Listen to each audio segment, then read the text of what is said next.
నమస్కారం అండి. నా పేరు లక్ష్మి అండి. నేను వచ్చేసి శ్రీ పోతులూరి వీరబ్రహ్మేంద్ర స్వామి జీవిత చరిత్ర కాలజ్ఞాన సంహితం నిత్యపారాయణ గ్రంథం అని చెప్పి మనం బ్రహ్మంగారి గురించి తెలుసుకుందాం అని చెప్పి పెద్దవి మనం చదవలేకపోయిన గ్రంథాలు చిన్న గ్రంథమైనా సరే మనం బ్రహ్మేంద్ర స్వామి గురించి తెలుసుకుంటే మనకు ఆయన కాలజ్ఞానం రాసింది ప్రతిదీ జరిగిందండి. దానికి సంబంధించి కూడా దీనిలో మొత్తము 13 అధ్యాయాలు ఉంటాయి. అవి నేను ఒక్కొక్క అధ్యాయంగా అప్లోడ్ చేస్తానండి. ఇప్పుడు ఈ వీడియోలో నేను వచ్చేసి మొదటి అధ్యాయాన్ని అప్లోడ్ చేస్తాను. నా యొక్క ఛానల్ని లైక్ చేసి సబ్స్క్రైబ్ చేసి మీకేమన్నా దేవుడి వీడియోలు కావాలన్నా కంటెంట్ సంబంధించి నేను మంచిగా అందరూ అన్ని పుస్తకాలు కొనలేరు కదండి. దేవుడి అంటేనే కొంచెం భక్తి శ్రద్ధలతో మనం అన్నీ చేసుకోవాలి. అందరి దగ్గర సమయం ఉండొచ్చు, ఉండకపోవచ్చు. నాకు ఇప్పుడు కొంచెం మా బాబు అంగన్వాడీకి వెళ్తున్నాడండి, అందుకని చెప్పి కొంచెం ఖాళీ సమయం దొరుకుతుంటే దేవుడి కంటెంట్ కూడా ఇద్దాము. పెద్దవాళ్ళు ఇది చూసి పిల్లలకు కూడా నేర్పిస్తారు. సంస్కృతి సాంప్రదాయాలు అనేవి అవి ఆ పిల్లలకు అనేది తగ్గిపోకుండా ఉండటం కోసం అని చెప్పి నేను ఇలా దేవుళ్ళ వీడియోలు అప్లోడ్ చేస్తున్నానండి. నా యొక్క ఛానల్ని మీరు లైక్ చేసి సబ్స్క్రైబ్ చేస్తారని, మీ యొక్క అమూల్యమైన కామెంట్ను పెడతారని, అలానే నా ఛానల్ని సబ్స్క్రైబ్ చేసి మీ అందరి సపోర్ట్ ఇవ్వండి నేను కోరుకుంటున్నాను. ఇప్పుడు మనకి ఈ వీరబ్రహ్మేంద్ర స్వామి వారి జీవిత చరిత్రలో మొదటి అధ్యాయము చూద్దాం. చూడండి, మొదటి అధ్యాయాన్ని చూడండి. ఇక్కడ శ్రీ పోతులూరి వీరబ్రహ్మేంద్ర స్వామి జీవిత చరిత్ర అధ్యాయం 1 ప్రస్తావన శ్లోకం పరిత్రాణాయ సాధూనాం వినాశాయ చ దుష్కృతాం ధర్మ సంస్థాపనార్థాయ సంభవామి యుగే యుగే. కలియుగం నందు అధర్మం పెచ్చిరిల్లి భూలోకం యావత్తు పాపభరితమైంది. లోకహితం కొరకు తగిన తరుణోపాయాన్ని విష్ణువు యోచించి ఆ కార్యభారమునందు భాగం పంచుకోవడానికి బ్రహ్మ మహేశ్వర్లు కూడా అవసరమని భావించి వారిరువురిని మనసులో స్మరిస్తూ తన సముఖమునకు ఆహ్వానించాడు. మరుక్షణమే బ్రహ్మ మహేశ్వర్లు వైకుంఠం నందు ప్రత్యక్షమయ్యారు.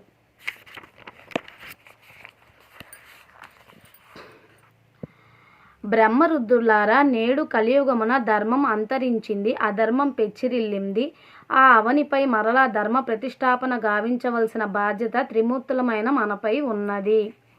ఈ యుగం నందలి మానవులను ఆధ్యాత్మిక భక్తి మార్గం చేతనే సంస్కరించవలెను. వారిని ఆధ్యాత్మిక మార్గంలోనికి మళ్లించడమే కాక దుష్టకర్ములను శిక్షించడానికి, దుష్ట సంహారం అనరించడానికి ఒక వీరపురుషుడు అవతరిస్తాడన్న నమ్మకాన్ని కలిగించాలి.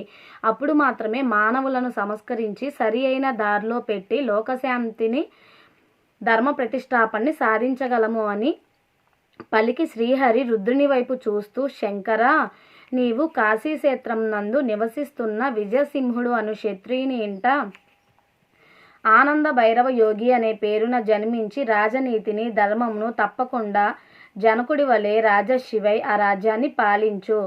సమయము ఆసన్నమైనప్పుడు నేను నీ సహాయాన్ని స్వీకరిస్తాను అని చెప్పాడు. శంకరుడు మందహాసం చేసి తదాస్తు, లోక సమస్త సుఖినో భవంతు అన్నాడు.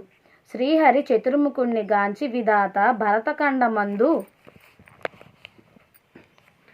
దక్షిణ ప్రాంతమున విశ్వాత్మకుడు అనే విశ్వబ్రాహ్మణుడు ఉన్నాడు. ఆయన భార్య మాయామేయ మహాపతివ్రత.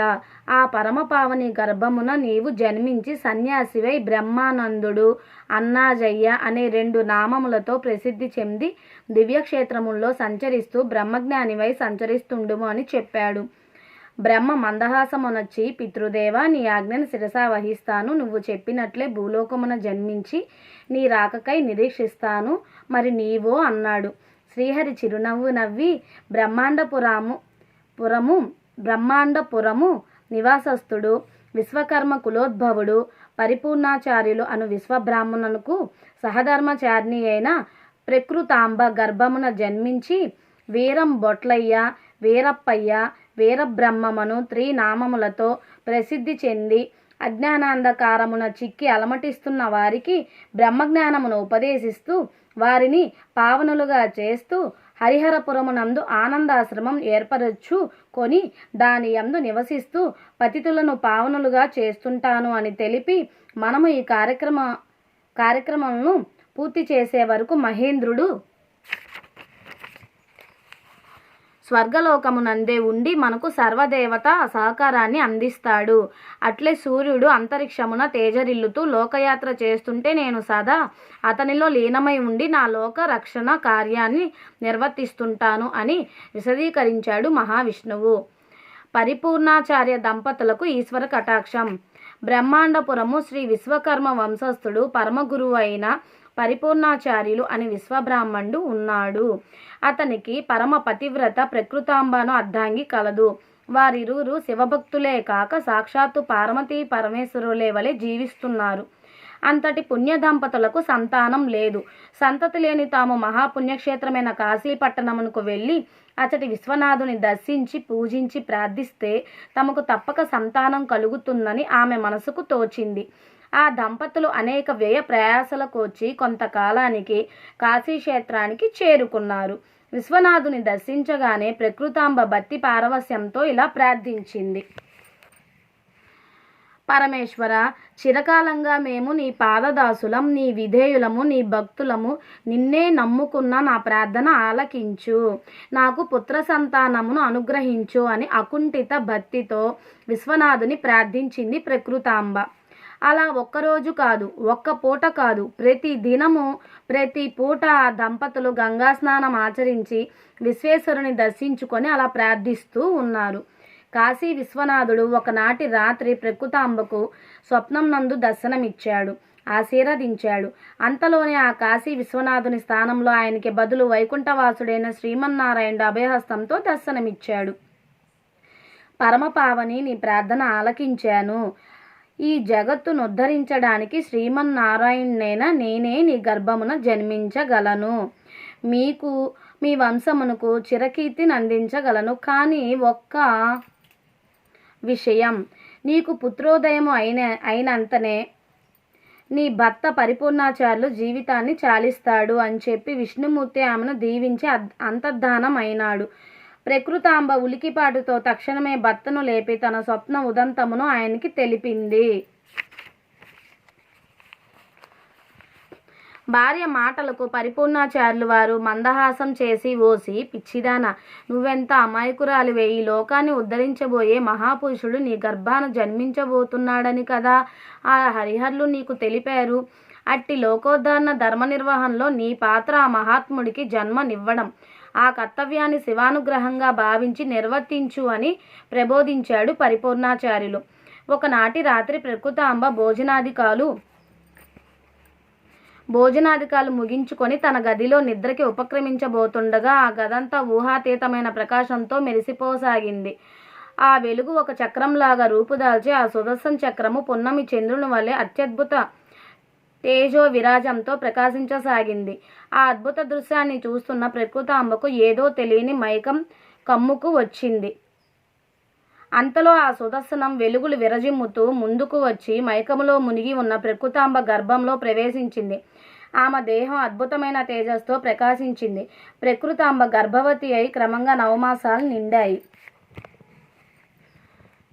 ఆ దంపతులు స్వగ్రామానికి బయలుదేరారు. మార్గమధ్యంలో సరస్వతి నదీ తీరం చేరుకునేసరికి ప్రకృతాంబకి పురిటి నొప్పులు ప్రారంభమైనాయి. పరిపూర్ణాచార్యులు వారు బండి ఆపించి అక్కడే పురుడు పోయడానికి తాత్కాలిక ఏర్పాట్లు చేయించారు. ఒకవైపు ప్రకృతాంబ పురిటి నొప్పులు పడుతుంది, మరొక వైపు పరిపూర్ణాచార్యులు వారు లోకోద్ధారకుడు ఆగమనాన్ని ఆహ్వానిస్తూ ఒక వటవృక్షం కింద సుఖాసీనులై శివధ్యాన నిష్ఠాగరిష్ఠుడయ్యాడు. క్రమక్రమంగా ప్రకృతాంబ పురిటి నొప్పులు ఎక్కువై ఆమె జన్మని చరితార్థం చేస్తూ బ్రహ్మ తేజస్తో విరాజిల్లే అవతార పురుషుడు శ్రీమన్నారాయణుడు శిశువు రూపంతో జన్మించాడు. బిడ్డ భూమిపై పడి కేరుకేరమని ఏడుపు ఆరంభించగానే ఆ శిశువు రోదన చెవి సోకినంతనే శివధ్యానంలో ఉన్న పరిపూర్ణాచార్యులు వారు దేహాన్ని త్యజించారు. వారి ఆత్మ జీవాత్మలో ఐక్యమైంది. ఆ సమయంలో అత్రి మహర్షి స్నాన సంధ్యాదుల నిమిత్తం ఆ సరస్వతి నది తీరానికి వచ్చి దివ్య దృష్టితో అసలు విషయాన్ని గ్రహించి ఆ శిశు రూపంలోని అవతార పురుషునికి మనసులోనే నమో వాకాలర్పించాడు. అత్రి మహర్షి ఆ ఇల్లాలి సమీపించి, అమ్మా, నన్ను అత్రి మహర్షి అంటారు. దుష్ట శిక్షకుడు శిష్టరక్షకుడైన ఆ శ్రీహరి ఈ పుడముని ఉద్ధరించడానికి నేడు మీ పూర్వజన్మ పుణ్యం పుచ్చి నీ పుణ్యగర్భాన జన్మించాడు. కలియుగాంతం వరకు ఈ కారణ జన్ముడి కీర్తి ప్రతిష్టలు ఈ భూలోకమున చిరస్థాయిగా నిలిచి ఉంటాయి. ఇతడి జనని జనకులుగా మీ పేరు ప్రతిష్టలు ఆచారమరమై విరాజిల్లుతాయని ప్రబోధించాడు అత్రి మహర్షి. ప్రకృతాంబ తన శిశువును ఆ మహర్షి చేతుల్లో పెట్టి, బ్రహ్మమానస పుత్ర అత్రి మహాశయ, నాడు దత్తాత్రేయుడు, అంతకుముందు వామనుడు మీ నీడలో పెరిగి లోకోద్ధరణ గావించిన వారే కదా, నా బిడ్డడిని కూడా పెంచి పోషించే భారం స్వీకరించండి అని ప్రార్థించి ప్రకృతాంబ మనోవాక్కాయ కర్మలను త్యజించి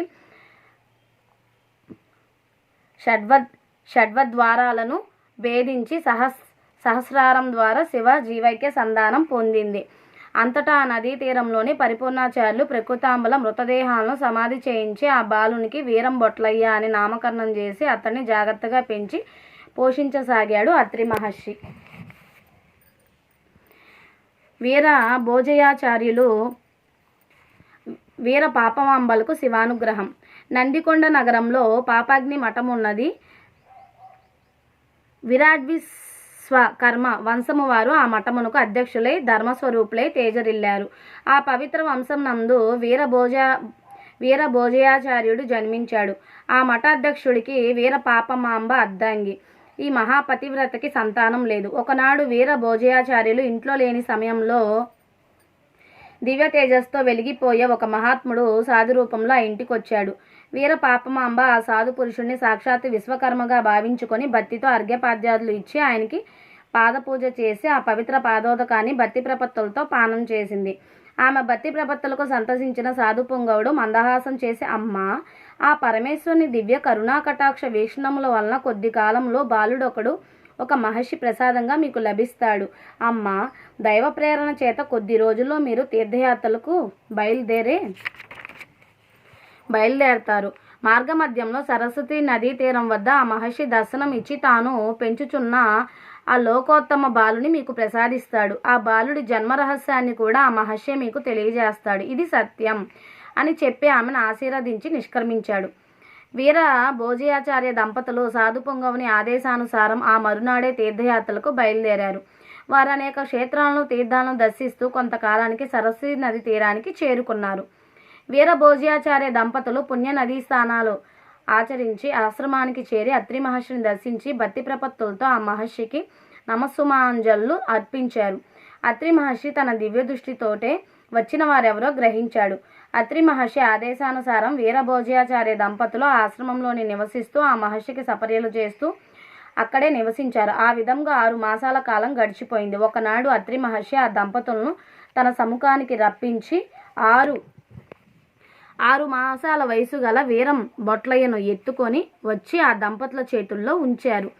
భగవత్ స్వరూపుడైన ఆ బాలుని దివ్య తేజో ముఖార విందాన్ని దర్శించగానే ఆ దంపతుల నేత్రాలు ఆనంద బాష్పాలని వర్షించాయి. నాయన వీరభోజయ, ఈ బాలుడు కారణజన్ముడు. కాశీ విశ్వేశ్వర భక్తులైన ప్రకృతాంబ పరిపూర్ణాచార్య పుణ్య దంపతులకు సర్వేశ్వరుని వరప్రసాదంగా జన్మించిన విష్ణాంశ సంభూతుడు ఈ వీరం బొట్లయ్య అంటూ అత్రి మహర్షి ఆ బాలుని పుట్టుపూర్వోత్తరాలను సవిస్తరంగా తెలియపరిచి, వచ్చలారా, ఇతడు లోకోద్ధరణకే అవతరించిన శ్రీమన్నారాయణుడు. ఈ పుణ్యపురుషుని శరీరం మీద ఈగ కానీ దోమ కానీ చీమ కానీ వాలదు. ఈ బాలుని ఎండలో నిలబెట్టినా ఇతనికి నీడ ఉండదు. ఒకనాడు ఒక దివ్య సర్పం ఒకటి వచ్చి బాలునికి ఎండ తగలకుండా తన పడగ విప్పి పట్టింది. చిన్నతనంలోనే అనేక మహత్యాలు చూపిన ఈ వీరం బొట్లయ్య నేటి నుంచి మీకు పుత్రుడై వర్ధిల్లనున్నాడు. ఇతని వల్ల మీ విశ్వబ్రాహ్మణ కులమే కాక మీ వంశము యావత్తు లోకము పవిత్రం కాగలదు. ఇతడు భగవద్దంశ సంభూతుడని గుర్తుంచుకొని దూషణ భాషణములతో బాధించక భయభక్తులతో ఇతన్ని పెంచుకోండి. ఈశ్వర కరుణ కటాక్ష ప్రాప్తిరస్తు అని చెప్పి వారిని ఆశీర్వదించాడు. బాలబ్రహ్మం మహత్తులు. వీరభోజయాచార్య దంపతులు వీరం బొట్లయ్యను తీసుకొని తమ నందికొండకు చేరుకున్నారు. వీరం బొట్లయ్య అంటే వీరబ్రహ్మేంద్ర స్వామి అండి పేరు. మన బ్రహ్మేంద్ర స్వామి గారి పేరు అది. ఆ బాలుడు దినదిన ప్రవర్ధమానుడై పెరుగుతూ స్వల్పకాలంలోనే సమస్త విద్యల్లోనూ సర్వజ్ఞాని అన్న పేరు పొందాడు. ఆ సమయంలో అతడి పెంపుడు తండ్రి వీరభోజయాచార్యులు జీవ బ్రహ్మైక్య సిద్ధి పొందారు. అతడి భార్య దుఃఖంతోటే భర్తకు అంత్యక్రియలు జరిపించి వీరం బొట్లయ్యే తన లోకంగా జీవించసాగింది. వీరంబొట్లయ్యకు పాపాగ్ని మఠం బాధ్యతలు వంశపారంపర్యంగా వచ్చాయి. ఒకవైపు తల్లి ప్రేమ, మరొక వైపు మఠ బాధ్యతలు ఆయన నిశ్చల ధ్యాన తత్పరతకు తరచుగా అంతరాయాలు కలిగించసాగాయి. ఆ తాపశ్రయాల నుండి తప్పించుకోవడానికి సర్వక్షేత్ర దర్శనం ఒకటే మార్గమని భావించిన వీరంబొట్లయ్య తల్లి వద్దకు వచ్చి ఆమె అనుమతి కోరాడు. వీరంబొట్లయ్య దైవాంశ సంభూతుడన్న సత్యాన్ని తెలిసి కూడా వీరపాపమాంబ స్వతసిద్ధమైన పుత్రవాత్సల్యంతో దుఃఖితురాలవుతూ, నాయన, మన వంశాచారం ప్రకారం నీకు వివాహం చేసి నీ కడుపున ఒక కాయ కాస్తే మనకి వంశాంకురం కలుగుతుందని ఎంతో ఆశపడుతున్నాను. నీ వల్ల మన వంశం, ఈ మఠం, విశ్వబ్రాహ్మణ కులం ఉద్ధరింపబడతాయని ఎన్నెన్నో కలలు కన్నానే. ఆ కలలన్నిటినీ కళ్ళలు చేసి తల్లిని త్యజించి నీ దారి నువ్వు చూసుకుంటావా తండ్రి అంటూ బోరున విలపించింది వీరపాపమాంబ. పాపమాంబకు బోధించిన పిండోత్పత్తి క్రమం. తల్లి, నేను చెప్పే హితోత్తులను శ్రద్ధగా విను. ఈ దేహాన్ని నమ్మకు, ఇది అశాశ్వతము, అత్యంత జుగుప్సాకరం. ఇట్టి ఏహ్యమైన ఈ దేహంలో ఉన్న పరమాత్మను తెలుసుకో. బుద్భుద ప్రాయము వంటి ఈ దేహము నెత్తురు, మాంసం, ప్రేగులు, చర్మము, మలము, మూత్రములతో కూడినట్టిది. ఈ దేహం నశించక తప్పదని గ్రహిస్తే తల్లి ఎవరు, తండ్రి ఎవరు, భార్య ఎవరు, భర్త ఎవరు, కొడుకెవరు, కూతురెవరు, ఎవరికెవరు, నీవెవరు, నేనెవరు, నీకు నాకు సంబంధమేమి? ఆలోచించు తల్లి, ఆలోచించు, సత్యాన్ని గ్రహించు అని వీరపాపమాంబకు జ్ఞానబోధ గావించాడు బాలబ్రహ్మం. బాలబ్రహ్మం అంటే మన వీరబ్రహ్మేంద్ర స్వామేనండి. అంతవరకు తాను తన కుమారుడన్న భ్రాంతిలో మునిగి అలమటిస్తున్న వీరపాపమాంబకు అజ్ఞానపు పొరలు తొలగిపోయాయి. ఆమె ఎట్లో నోరు పెగల్చుకొని, తండ్రి, ఈ దేహంపై, దేహ సంబంధములపై నాకున్న భ్రాంతిని తొలగించావు నాయనా. జన్మజన్మలకు కారణమైన ఈ దేహం పుట్టుటకు కారణమైన పిండోత్పత్తి గురించి విశదంగా నాకు బోధించు. నాకు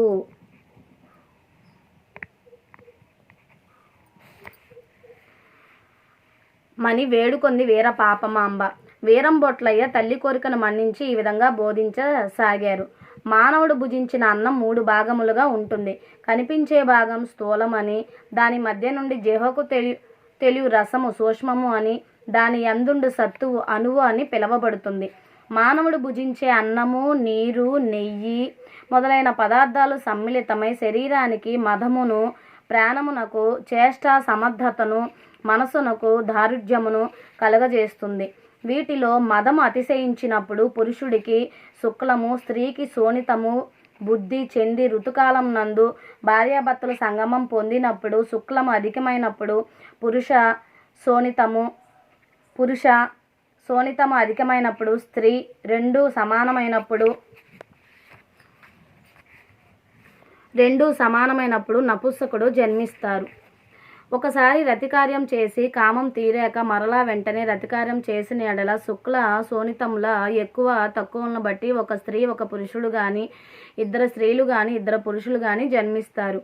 ఇట్టి వారిని కవర్లు అంటారు. ఈ విధంగానే కాక కొందరి స్త్రీలకు యోని కమలం నందు పొరలు ఉండి వాటి యందు పడిన శుక్లము ఆ పొరల యందు వేరువేరుగా విభజింపబడి కవర్లు జన్మిస్తారు.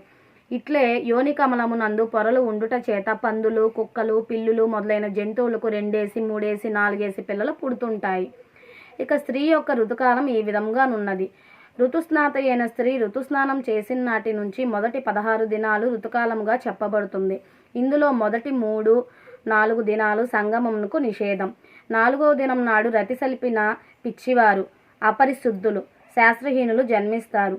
ఆ తదుపరి 5వ నాటి నుండి మిగిలిన 12 రోజుల్లో కూడా 11, 13 రోజులు రతికి నిషేధాలు. ఇట్టి బేసి దినములందు పుట్టే పురుషుడు పగలో పిండోత్పత్తి అయితే దరిద్రుడు, అర్ధాయుష్కుడు, దుష్టుడు జన్మిస్తాడు. ఇక ఋతుకాలములో శుభదినముల్లో రతి చేయువారు మంచి ఆహార పదార్థాలను భుజిస్తూ దేవతలు, గురువులను పూజించి పుత్రకామేష్టి యందు చెప్పబడిన ప్రకారం కొన్ని క్రతువులను చేసి సంగమించిన ఎడల వారికి యోగ్యమైన సంతానం కలుగుతుంది. ఇక పిండోత్పత్తి క్రమం ఈ విధంగా జరుగుతుంది అని ఎవరికి చెప్తున్నారండి? వాళ్ళ తల్లికి వివరిస్తున్నాడు బాలబ్రహ్మమైన వీరబ్రహ్మేంద్ర స్వామి. ఒకనాటి రాత్రి శుక్లం పడుతుంది. ఇది శోణితముతో కలిసి 5 రోజులు నీటిపై బుడగ వలె ఉంటుంది. ఇది 10 రోజులకు కోడిగుడ్డు వలె రూపొందుతుంది. నెల రోజులకు గట్టి పిండమై శిరస్సు ఏర్పడుతుంది. 2 నెలలకు కాళ్ళు చేతులు ఏర్పడతాయి. 3వ నెల కడుపు తయారవుతుంది. 4వ నెల 2 పార్శ్వములు ఏర్పడతాయి. 5వ నెల పాదములు వేళ్ళు ఏర్పడతాయి. 6వ నెల ముక్కు, చెవులు, కళ్ళు తదితర రంధ్రములు కల అవయవాలు ఏర్పడతాయి. 7వ నెల యందు ఈ విధంగా ఏర్పడ్డ దేహంలోనికి జీవుడు ప్రవేశిస్తాడు. అప్పుడు ఆ జీవుడు ఊర్ధ్వముఖమై ఉంటాడు. నాభి మొదలుకొని బ్రహ్మరంధ్రం వరకు వెనుక భాగం నందు చిన్న చిన్న రంధ్రములు కల ఒక నాడి ఉంటుంది.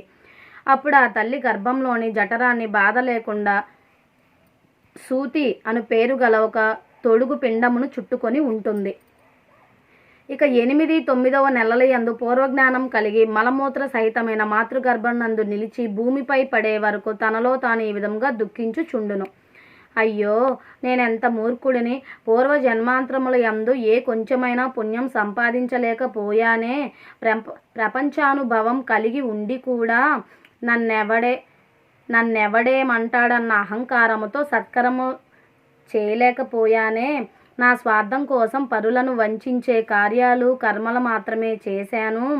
కానీ నిష్కామ కర్మలను ఆచరించకపోగా, పెద్దలు చెప్పినా కూడా వినక, నా ఇష్టం వచ్చినట్లు ప్రవర్తించి, పూజ్యులను నిందించి, సద్గతులను గురించి ఆలోచించలేకపోయానే. అజ్ఞానం చేత నిషిద్ధ దినములందు కూడా పగలని అయినా యోచించకుండా నా భార్యతో సంగమించి రతిసుఖమును పొందానే. పరస్త్రీలను మోహించి బలవంతంగా వారిని చెరిచానే. ఇంకా బుద్ధి తక్కువ వల్ల అనేక పాపాలు చేసి ఉన్నాను కదా. అంతేనా? తల్లిదండ్రులను, గురువులను, పెద్దలను అనేక విధాల దూషించి నీవు అని ఏకవచనోపయోగం చేశాను. ఈ శరీరం నశించిపోయేదే అని తెలుసు కూడా అబద్ధపు సాక్ష్యాలు చెప్పి ధనాన్ని ఆర్జించాను.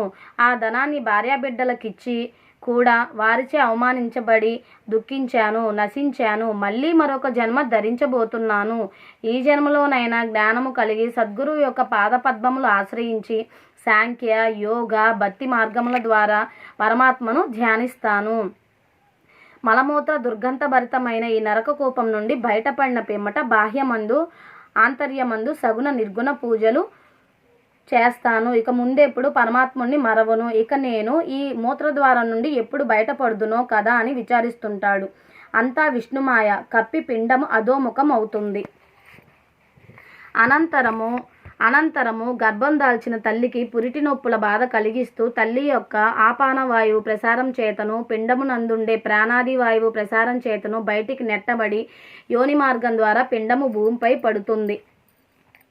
అప్పుడు అచటనున్నవారు అది మగ శిశువా, ఆడ శిశువా అని పరిశీలిస్తారు. మగ శిశువు అయితే మంచిదని కొందరు, ఆడ శిశువు అయినా మంచిదే అని మరికొందరు భావిస్తూ కలినీళ్లు చల్లుతారు. అప్పుడు ఆ జీవుడు తన పూర్వజన్మ వృత్తాంతాన్ని పూర్తిగా మర్చిపోయి కేర్మని ఏడుస్తాడు. అప్పటి నుంచి ఆ జీవుడు శిశువు అని పేర పిలువబడతాడు.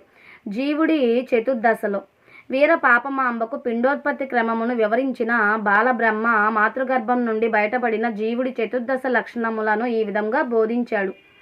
మాతృగర్భం నుండి విడుదలై భూమిపై పడిన ఆ శిశువుకి జ్ఞానం అనేది లవలేశమైనా లేక, పురిటి మంచంలో తన మలమూత్రముల్లో దొల్లుతూ కదలలేక వాటిపై ముసిరే ఈగలు, దోమలను తోలుకొనే శక్తి లేక విపరీతంగా దుఃఖిస్తాడు. మాతృగర్భమునందు ఉండే దోషాలన్నింటినీ దాటుకొని బయటపడినప్పటికీ కిసరులు, పూరులు, సందులు తదితర రోగాలు, ముట్టు దోషాలు అనుభవిస్తూ వాటి నివారణ నిమిత్తం తల్లిదండ్రులు ఇచ్చే ఔషధాలను మింగలేక దుఃఖిస్తాడు. అంతేనా? ప్రతి నెలలోనూ బాధ అరిష్టం చేత బాధలు పడుతూ అనేక గ్రహ బాధలు అనుభవిస్తూ ఎట్టకేలకు భగవంతుని అనుగ్రహం చేత 4-5 సంవత్సరాలు గడుపుతాడు. అనంతరం 5వ సంవత్సరంలో అక్షరాభ్యాసం చేయబడి ఉపాధ్యాయులు చెప్పిన చదువు చదవలేక దెబ్బలు తింటూ బాధపడతాడు. ఈ విధంగా 18 సంవత్సరాలు గడపగానే తల్లి, తండ్రులు ఒక కన్యను చూసి వివాహం చేస్తారు. అప్పుడు యవ్వన మదముతో యుక్తాయుక్త విచక్షణ మరచి సమయాసమయంలో పాటించకుండా తన భార్య యందు సంగమించి సంతానాన్ని పొంది వారి పోషణార్థం ధనవంతుల వద్ద సేవకుడవుతాడు. అలా సేవలు చేసి సంపాదించిన ధనంతో పిల్లలను పెంచి పెద్ద చేసి వారికి పెండ్లి, పేరంటాలు తదితర శుభకార్యాలు చేసి తన కుటుంబ సంరక్షణకు తన సంపాదనే కారణమన్న భావంతో బలహీనులను, అమాయకులను బాధించి మరింత ధనాన్ని సంపాదించి సంపాదనే ముఖ్యమన్న భావంతో జీవిస్తూ కాలాన్ని గడుపుతూ కలనైనా పరమాత్మని తలచనే తలచుడు. ఇక జీవుడి చివరి దశలో వార్ధక్యం వచ్చి కళ్ళు, చెవులు, కాళ్ళు, చేతులు తదితర అవయవాలు పనిచేయని దుస్థితిలో ముందుగా తన భార్యను పిలిచి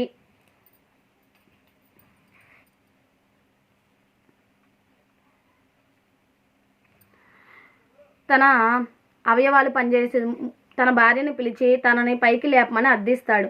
అప్పటి వరకు అతని సంపాదనకు పట్టం కట్టిన అతడి భార్య అతన్ని ఏమాత్రం కనికరించదు సరికదా, సహాయపడకపోగా చీదరించుకుంటుంది. అంతలో కొడుకులు, కోడళ్ళు, కూతుళ్ళు, అల్లుళ్ళు,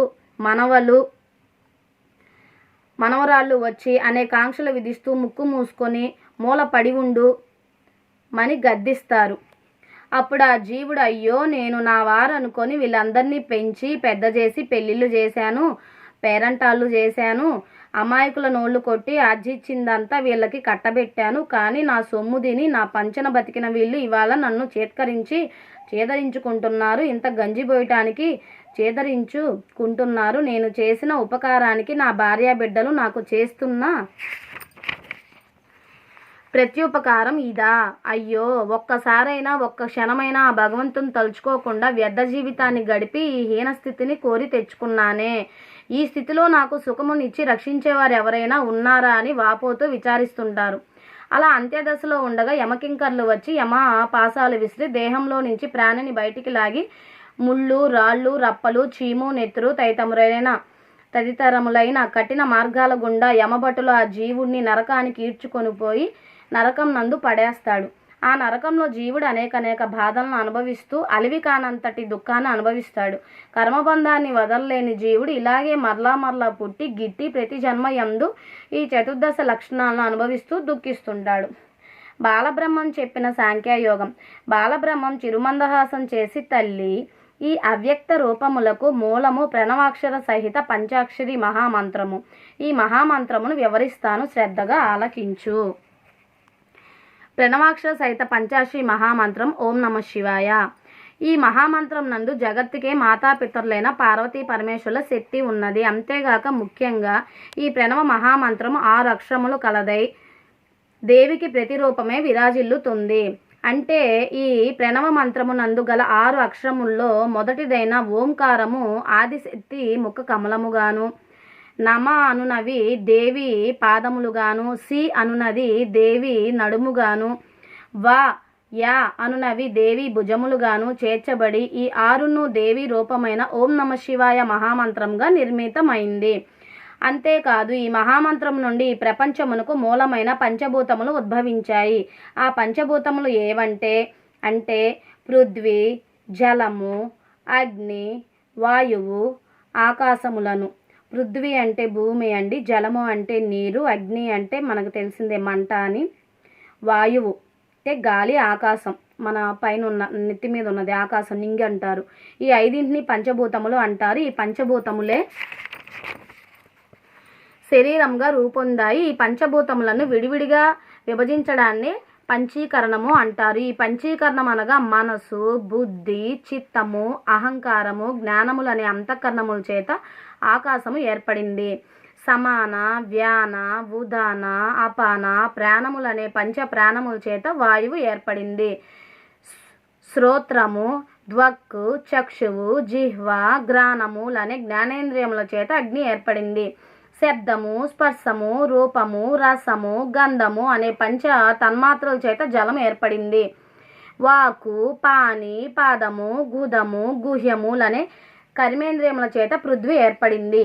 ఈ పంచభూతముల నుండి పుట్టిన పంచ తన్మాత్రలు పంచీకృతముల ఇంద్రియములను, వాటి వికారములను, సత్వరజ స్తమములను, త్రిగుణములను, స్థూల సూక్ష్మ కారణ శరీరములను, కామ క్రోధ లోభ మోహ మద మాత్సర్యములను, అరిషడ్వర్గములను వీటన్నిటితో నుండెను. జీవుడు అను అవ్యక్త నిక్షేపావర్ణమును త్యజించి తనకు తానే తరించి విచారించి పంచభూతముల వికారములకు లొంగక స్థిరముగా చలించక ఉండుటయే సాంఖ్యయోగము.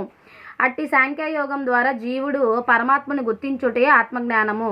అట్టి ఆత్మజ్ఞానంతో పరమాత్మను కనుక్కున్నప్పుడు సర్వ ప్రపంచము నిశ్శేషమై పరబ్రహ్మం ఒకటే శాశ్వతమై నిలుచును. ఇట్టి పరబ్రహ్మమును గుర్తించుడే సాంఖ్యయోగం.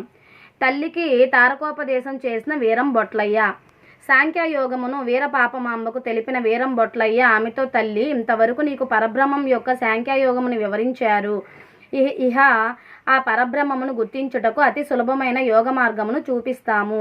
స్థిర చిత్తురాలవై ఆలకించు అని చెప్పి ఈ విధంగా చెప్పసాగాడు. నువ్వు పద్మాసనమును ధరించి స్థిరచిత్తముతో కూర్చొని వాయువు వేగం కన్నా అనేక రెట్లు వేగంగా పరిగెత్తే మనసును నియంత్రించి ఇప్పుడు నేను చూపించే నా జ్యోతి యందు మనసును లయము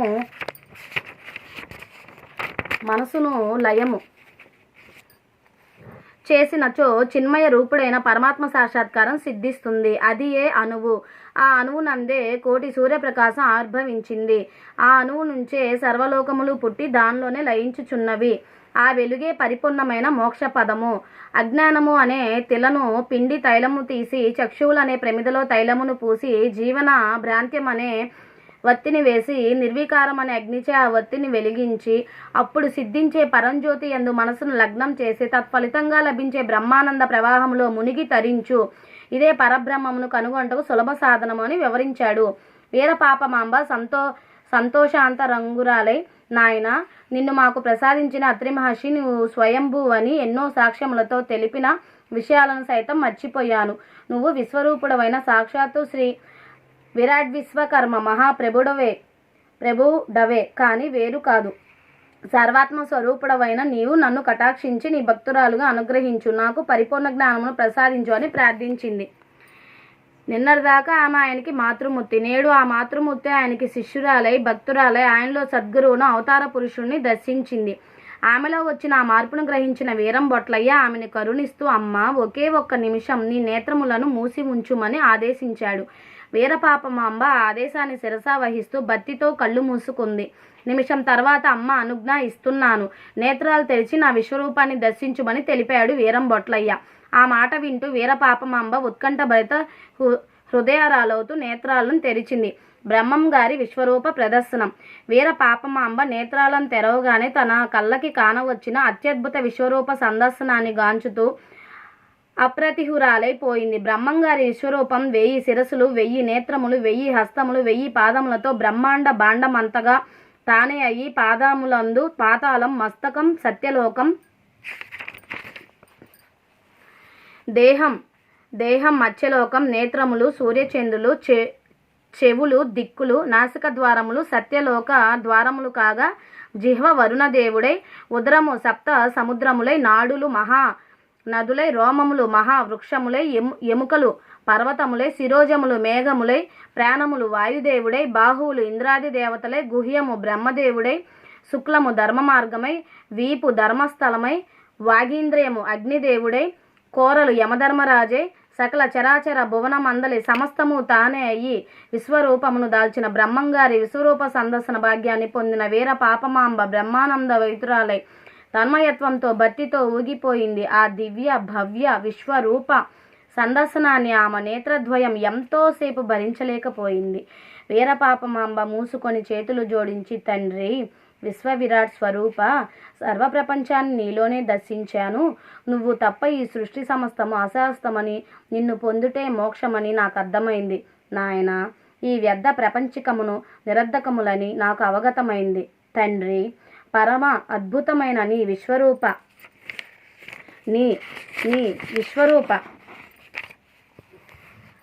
విశ్వరూప సందర్శనమును నా నేత్రములు భరించజాలకున్నాయి. నా యందు ప్రసన్నుడివై నీ సౌమ్య రూపమును నాకు అనుగ్రహించు అని ప్రార్థించింది వీరపాపమాంబ. బ్రహ్మంగారు ఆమె ప్రార్థనను మన్నించి తన విశ్వరూపాన్ని ఉపసంహరించుకొని యథాప్రకారం ఆమె ముందు నిలిచి తన అమృతహస్తంతో ఆ తల్లి నేత్రాలను తొడిచి చిరునవ్వుతో, తల్లి, నువ్వు పరమ సాధ్వి లాల మగుట చేతనే హరిహరాదులకు అగోచరమైన నా నిజ విశ్వస్వరూపమును చూడగలిగావు. నా విశ్వరూప దర్శనంతో నీ భ్రాంతులన్నీ నశించిపోయాయి. ఇక నీవు ఈ పాపాగ్ని మఠమునందు తపస్సు ఆచరిస్తూ శేష జీవితాన్ని ముగించు. నీకు అంత్యమున కైవల్యాన్ని ప్రసాదిస్తాను అని అభయం ఇచ్చి, తల్లి, ఇకనైనా నా దేశ సంచార యాత్రకు అనుమతించు, సెలవు అని చెప్పి వీరపాపమాంబకు నమస్కరించి పాపాగ్ని మఠమును వీడి దేశ సంచార యాత్రకు పయనమైనారు బ్రహ్మంగారు. అధ్యాయం 1 సమాప్తం. శ్రీ పోతులూరి వీరబ్రహ్మేంద్ర స్వామికి జై. కాలజ్ఞాన సహితం నిత్యపారాయణ గ్రంథము. మనం ప్రతిరోజు కూడా రోజుకు ఒక అధ్యాయం చొప్పున ఇది నేను 13 అధ్యాయాలు అప్లోడ్ చేస్తానండి. ఇది మొదటి అధ్యాయము. ఈ కాలజ్ఞానం తెలుసుకోవటం వల్ల మనకి భగవంతుడు ఆయన ఎలా అవతరించారు అన్నది కూడా దీనిలో మనకి విపులంగా అధ్యాయం 1లో ఉందండి. చక్కగా తెలుసుకోండి. అసలు మనకి బ్రహ్మంగారు ఎలా జన్మించారు అన్నది చక్కగా ఈ గ్రంథంలో ఉందండి. నేను చిన్న చిన్న అధ్యాయాలే, పెద్దగా అయితే ఎవరు చూడరు కదండి. కానీ ఇది మొదటి అధ్యాయం కాబట్టి కొంచెం 35 మినిట్స్ ఉంది, ఏమనుకోమాకండి. మనం బ్రహ్మంగారి గురించి కూడా తెలుసుకోవడం చాలా ముఖ్యమండి. లోకా సమస్త సుఖినో భవంతు, సర్వే జనా సుఖినో భవంతు. ఓం శాంతి శాంతి శాంతి.